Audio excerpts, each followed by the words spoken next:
You're tuned in to the HR Bandit podcast, your one-way ticket to the latest and craziest in the world of work.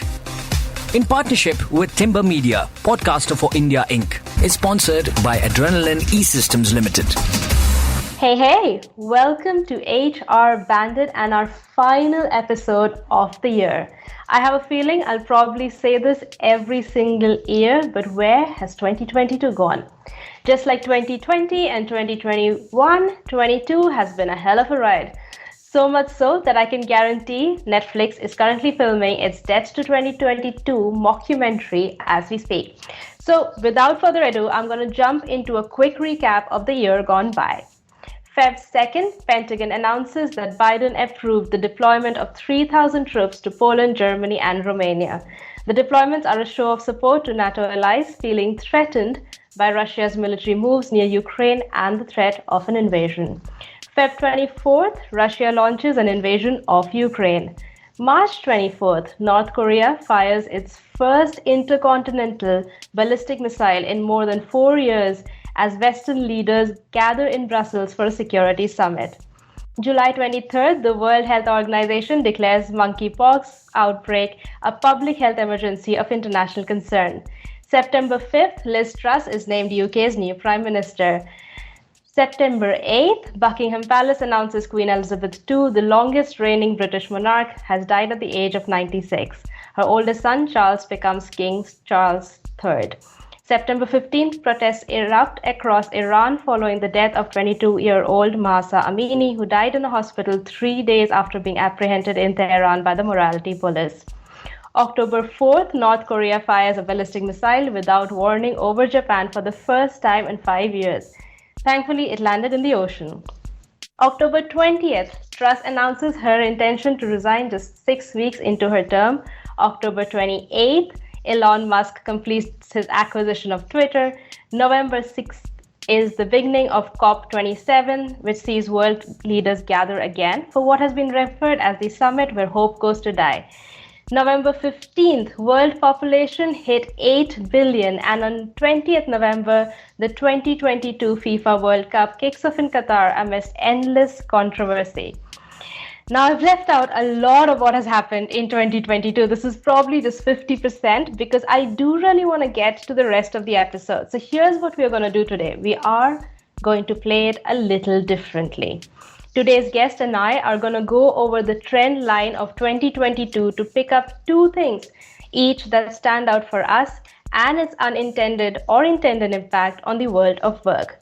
With that, let me introduce you to the best part of the day. Our guest for the day is, of course, the best part of the show, Bandits. I'm so glad to be joined by SV Nathan. Nathan is the partner and chief talent officer of Deloitte India. He is a member of the India leadership team and serves on the talent executive leadership of the Asia Pacific region. He has over 30 years of experience in HR management across diverse industries, including manufacturing, services, telecom, and information technology. He is an industry leader, mentor, and an advocate of ethical leadership and developing future leaders through coaching. He has been acknowledged as one of the top voices of LinkedIn 2020. He is also the national president of NHRDN, the network that sponsors this very pod, and has just released his book, The Heart of Work, where he takes us through the length and breadth of his long career that defines work, success, and happiness. Nathan, welcome to the show. How are you doing today? Ankita, what a pleasure to be with you and all our listeners today.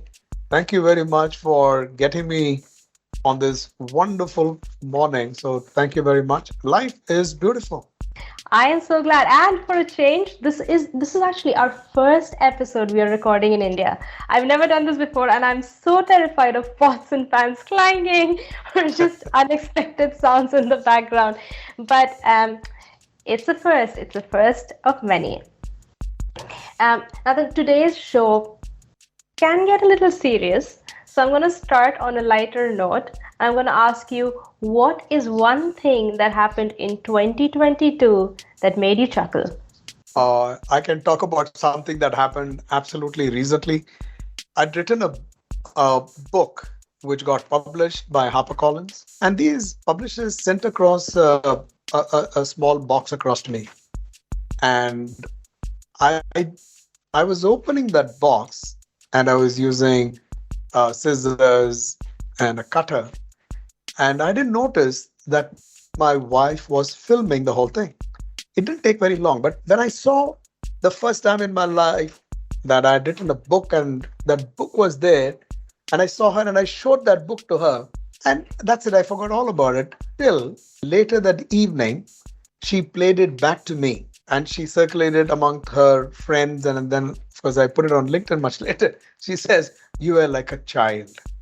I didn't believe her. So when I went back again and I saw that whole thing, it was almost like a 4 year old or a 3 year old just opening up something, and there was light in my eyes, and I was holding up something.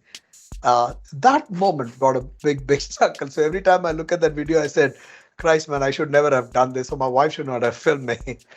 Yes. Why? It's one of the most amazing things to have your first book. Is this your first one? Well, technically, it's my second. The first one Okay. was co-authored, but this is my Mhm. first, let's say, where I did this on my own stage. Yes. Amazing. I can't wait to get my hands on it. Read that there were pre-orders and it was already on the top list of books that were sold on Amazon. So congratulations. And I'm really, really excited. My So I was looking back at 2022 and I was like, what is the one thing that really made me chuckle? And it has to be the lettuce. Now, Bandits, as per usual, everything we talk about will be linked in the show notes below. But when the Daily Star began a live stream of an iceberg lettuce complete with googly eyes and a blonde wig next to a framed photo of Liz Truss, the competition was to see who would last longer. Now, it was a joke, right? Like, you would never have imagined that in 6 weeks' time, Liz Truss would have announced her resignation. And lo and behold, the lettuce won. It was a little wilted, it wasn't in perfect condition, but it did last longer than Liz Truss in office. And, well, that made me chuckle. It made a lot of people chuckle, I'm sure, around the world. It is unheard of. I've never seen that before. But with that, I'm going to bring us into our first topic. A quick recap. We're picking events or trend lines in 2022. Nathan, give us your first pick. I think my first pick would be about stronger people. I mean, in every one of what you read about when the year started, and right up until a few minutes ago, you talked about what are the various things that have happened. I'm just thinking that we have in the world a much stronger people than before. Our resilience has increased. Post the COVID, whether it is to do with relationship, whether it is to do with people reaching out, whether it is to do with the empathy level. By the way, whether it is to do even with mental stress and our awareness of the whole thing, I think the world is getting to be far more aware on the personal side of what happens and on the people side. After all, living beings is what we encounter every day. It's not inanimate objects with which I work, with you work, anybody works. And I think we are becoming far more stronger. We are also appreciating that anything that happens in one end of the world can also affect the other part of the world. You talked about the Ukraine war. You talked about what it means for a missile to be fired over Japan. You look at the consciousness that is getting built, and then people are all coming together and saying, I think this is right, this is wrong, and there are people who are willing to live with differences. I may have a view, but I'm okay to live with. And I think that makes people acceptable. They become a lot more stronger within. I also see that all the stuff around bravado has now slowly receded. And the world is getting to be better. I see at least it's become a lot more prevalent than before. The whole thing around, can we be more environmentally conscious? And I see purpose getting into people's lives. And I'm not talking about just a person, industries, organizations. They are going to be led by purpose. And if I don't have the environment, if I don't have society at large, and if I don't feel that there is a governance in place, then I don't think we have progress at all.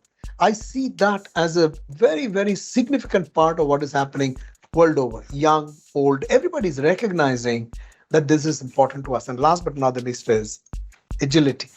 People are making course corrections pretty fast. Take even this chuckle about the lettuce. Yeah. So there was somebody who lost, and that somebody took it very gracefully, and everybody pilloried him because he did this, he did that. And then he comes back, and so people are willing to make those course corrections. The acceptance of such changes has gone in much better. And well, it happens right across. You look at what happened. We said China plus one. China plus one it was the manufacturing hub for the world. And then suddenly there were some policy decisions in one part of the world. It started affecting others. What does it mean for other countries? What does it mean for Vietnam? What does it mean for Cambodia? What does it mean for India? What does it mean for the Asian countries? It means there are opportunities. What does it mean for Bangladesh? And you could go on. And by the way, what does it mean for the African countries? So suddenly there's a whole plethora of opportunities congregating, and people are also understanding the dynamics and the speed with which the world is moving to A, accepting, and two, working on it, which is acting. So I think agility is another one that I see all around. For instance, if you look at what the drone industry has done, you started with defense, right? You look at what's happened in Ukraine. You started with defense. Now, this defense was a big thing, and all the defense companies were slowly starting to crank up. Another industry by the side taking over was, how can I use drones elsewhere? And then innovation is another very big one. When I talk about agility, I'm also talking about how people are more creative, people are more innovative. I see a lot of goodness in the year gone by, and I'm sure that I'll see it in the coming future as well. So back to you, Ankita. I love that. There's so much to pick in what you've said. You're right. Like, there has been so much that has happened in the last 3 years. A lot of people are like, just throw at us. Like, what is the next thing you can throw at us? If we've lived through these 3 years, we probably can live through anything. So you're right. Like, there is massive agility. You're right in saying that industries which have historically not got the level of investment, or which have been getting reduced investment, have now picked up back again, because who would have thought that we are entering an era of increased political unrest, and where you would need to ramp up and think differently. And I think a lot of what you said, and I love that you brought both of your topics in such good sync and gave it to us all at once. I am going to tie your drone story and just defense investment into my first pick, because I think they have a lot of synergies. So when I was going around asking people what events from 2022 stand out for you, for almost every single person, the Russia-Ukraine war was like right on top of mind, because even for countries where, actually, I don't think there has been a country that's not felt any impact, right? From, decreased exports, Africa's going through a grain shortage, and then obviously the Asian countries had their whole dialogue with Europe where they were talking about, do we or do we not put some kind of moratorium on Russia. But one of my biggest fears is that the world is closing in on itself. Now, I know a lot of you will think I'm crazy, but let me explain. Political unrest is on the rise. Everyone talked about the Russia-Ukraine war. What a lot of people left out is the missiles fired by North Korea, the threats made by China when US leaders visit Taiwan. There's political unrest within the US and the UK, and even within the EU, where not everyone's seeing eye to eye on, how to deal with the energy crisis. You're tuned in to the HR Bandit podcast, your one-way ticket to the latest and craziest in the world of work. In partnership with Timber Media, podcaster for India Inc. is sponsored by Adrenaline E-Systems Limited. Now, everything that happens in the economy that we work in impacts businesses, impacts how HR should think about designing the organizations or future proofing the organization. And the question we're now asking is like, how do we shell proof to be able to withstand what's coming? It's no longer something to say, COVID happened, we reacted to it. The Russia-Ukraine war happened, we've reacted to it. So I feel like we're becoming like ostriches because it's a lot to take in, but we're still trying to balance. Nathan, do you have a recommendation or an idea on how organizations can future-proof themselves, how HR can help make that happen, and then how people as themselves can, continue to be able to take all of this in and still not break down, because mental health is becoming something that we're now looking at very carefully and saying, look, there's probably a limit to how much a human being can take, but I don't know, maybe like we're being tested again and again, so maybe there is no limit. I have a completely contrarian and a different optimistic view about what you just said. So Ankita, it's like the yin and the yang. Mm-hmm. And I would like to look at all the positives that is happening. All the simmering of protestations that occur in one part of the world, if they don't manifest itself, either in terms of a confrontation or even asking ourselves whether this is the right thing or what, that is a problem waiting to explode. On the contrary, when people express themselves either through, okay, I'm getting so tired, I'm going to do this, and they do something rather stupid, and how it has really affected. For instance, many of us are possibly aware that people who are exporters of grain to the world cannot export it because the price of oil just has gone through the roof. Inflation in certain countries has become so hard that it is difficult for them to start to import. I mean, it's just like a runaway inflation. But are they keeping quiet? There are slowly few things coming in place. There are monetary measures that are coming in. Nicest thing is other countries are bailing them out. Oh, you didn't have to go too far.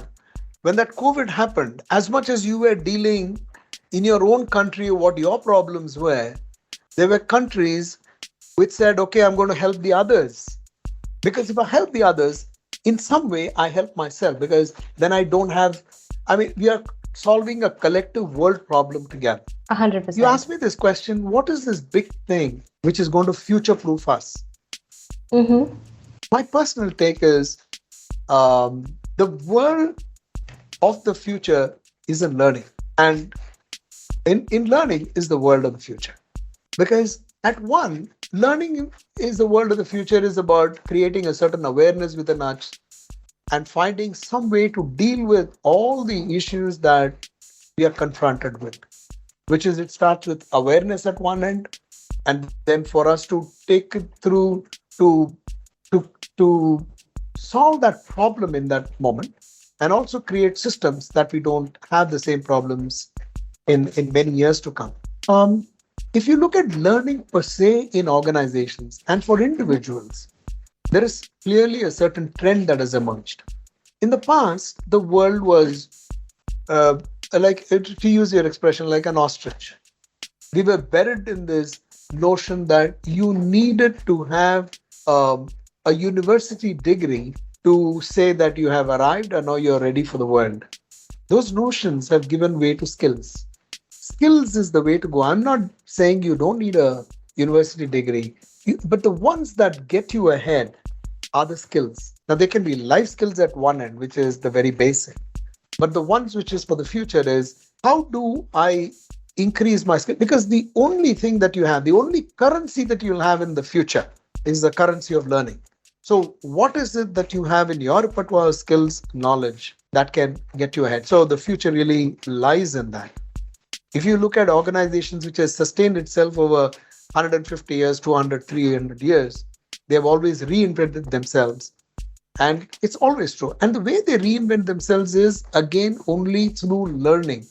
It is not of anything else. And they've invested so much. I think if it happens at three levels, if the society starts to learn for itself, two, organizations start to learn for itself, and three, at an individual level, if I learn for myself as to how I can future proof myself, I think you would have an ecosystem that is resilient and ready for the future. I love it, like a constantly learning ecosystem based on like nothing can take us down.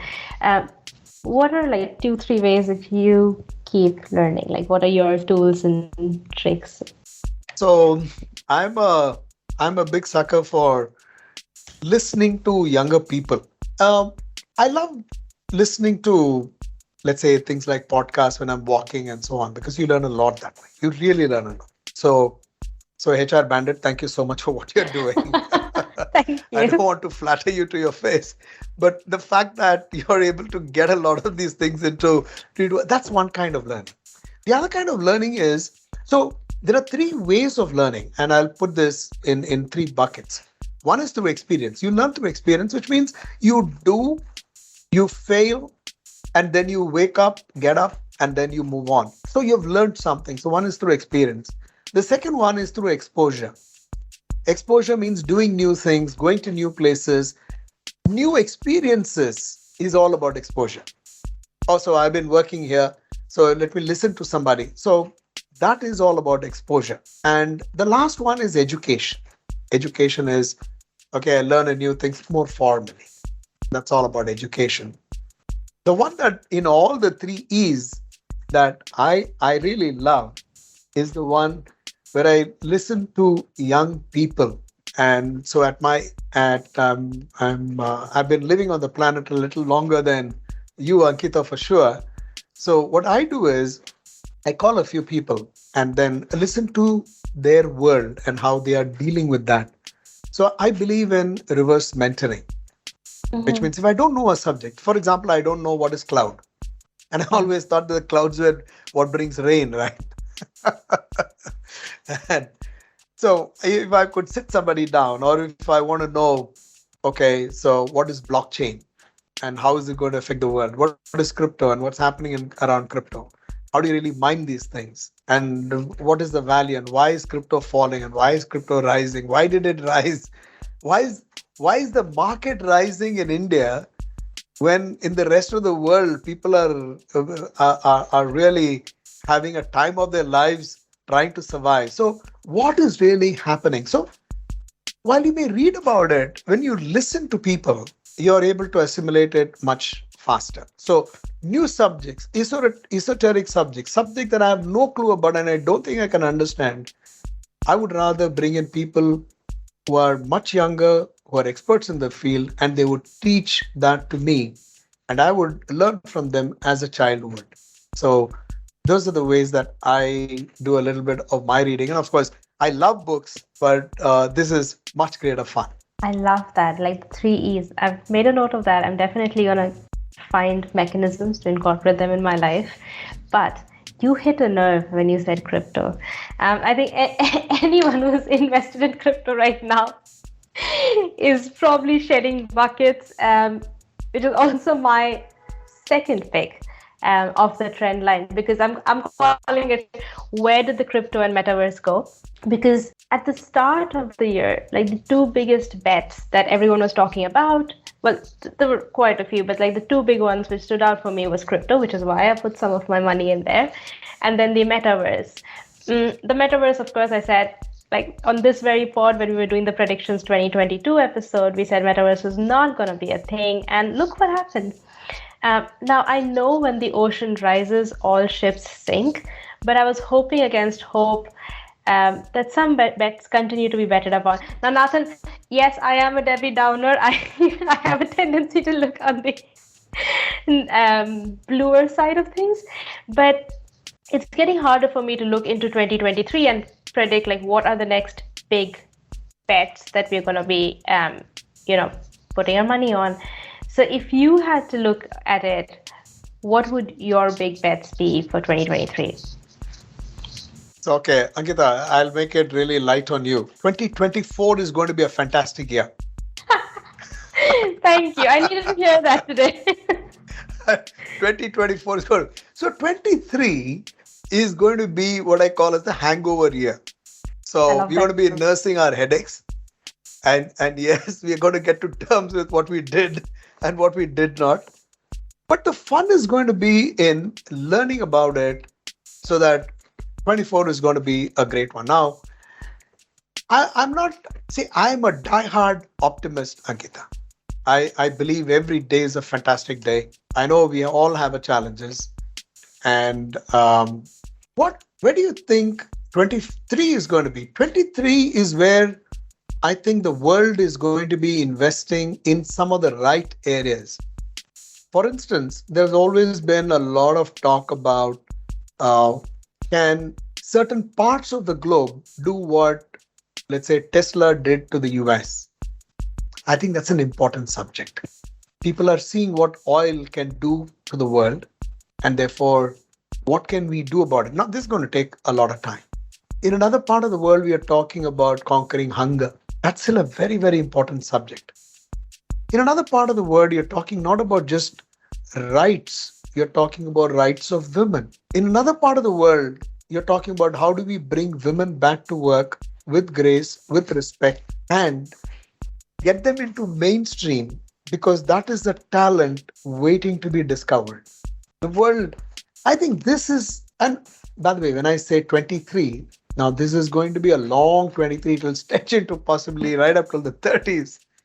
But I think these are the ones, if we sow the seeds, and people have already started, some of them are saplings, some people have not started, have to start right now. Several things are changing. Policies are changing and organizations are changing in the countries at large. I think 23 is going to be the year of temperance and resurrection, where I'm hoping along with temperance, we have a lot more tolerance.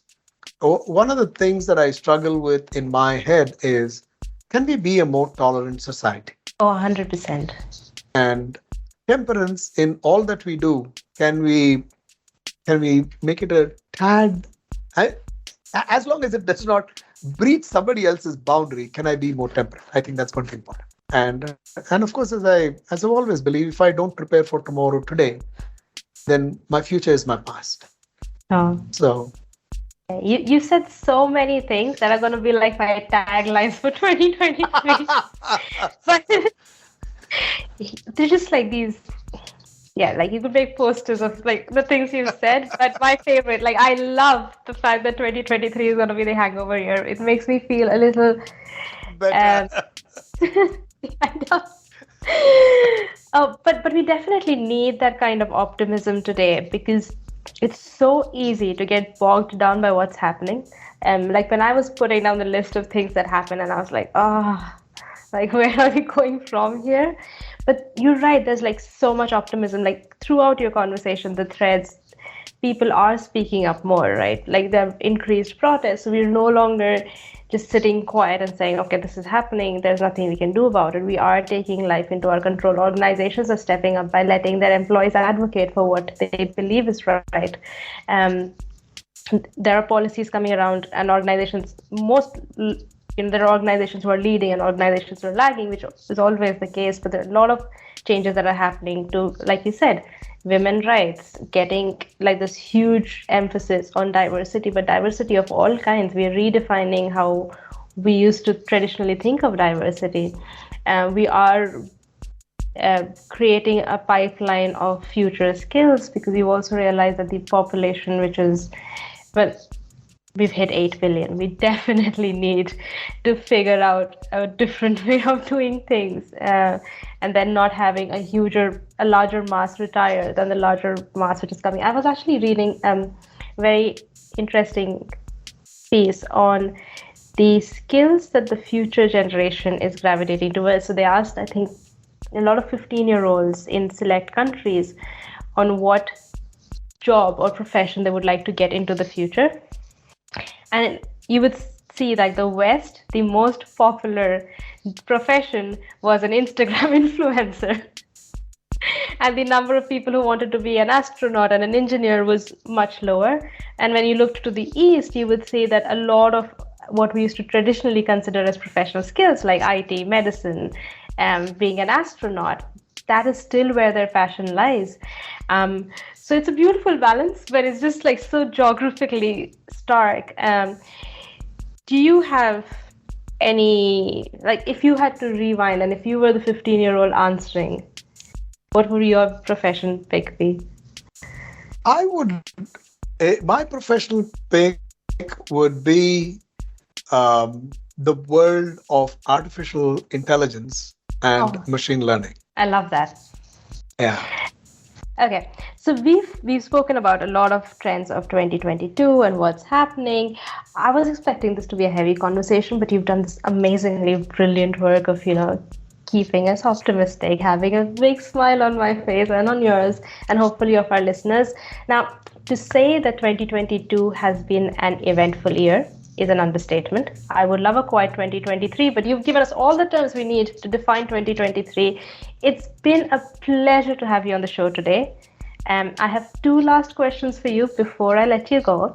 So sure. First, I asked Abhijit Baduri the same question when he was on our Christmas special episode. But then, if Santa existed and could bring you anything that you wished for, what would your pick be? The gift of youth. That I could discover the child in me all over. But you just did. Like you did it when you were over. But I discovered this. I just did that by accident. But I like to have it in me all the time. So I think that is what I would ask of Santa. That will be fantastic. Oh, wouldn't everyone love that? But if you were to get a little more materialistic, is there like a pair of socks or something that you would prefer? Okay. Then I would love for Santa to bring a nice little puppy home for the pet dog that I have to play with. Oh, that's amazing. Because this guy, his name is Bolt, he's all by himself. And I think as he's growing a little older, he needs company. So I think I need to get another puppy. Amazing. I hope Santa's listening. I hope there's another puppy in store for you. And then my last question for you, and this one's personally very important for me. Now, NHRDN is the sponsor of this very pod. So thank you so much for helping us stay alive for a year and a half. But my question, and this is hopefully a wish we can bring to life, but where would you like to see this pod go in 2023?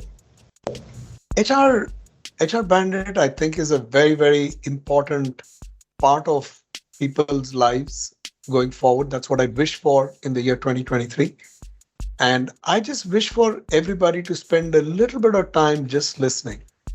The length, the breadth, the depth of what you do, Ankita, as the anchor for HR Bandit is so very, very important. Bringing in different perspectives, people have to listen. And I wish just this one thing, that people had a lot more ears than eyes. So that's my wish for you and for HR Bandit. Thank you. You've made my day, my month, my year. Like I'm ready to take on 2023. It has been amazing to have you on this show. And with this, I'm going to get us out of here. Bandits, here's wishing you a lovely rest of 2022. I hope you're taking a break. It's well deserved. Get a chance to rest, recharge, and we will see you in this new year. On behalf of NHRDN, Nathan, and I, we are out. You're tuned in to the HR Bandit podcast, your one-way ticket to the latest and craziest in the world of work. In partnership with Timber Media, podcaster for India Inc. is sponsored by Adrenaline E-Systems Limited.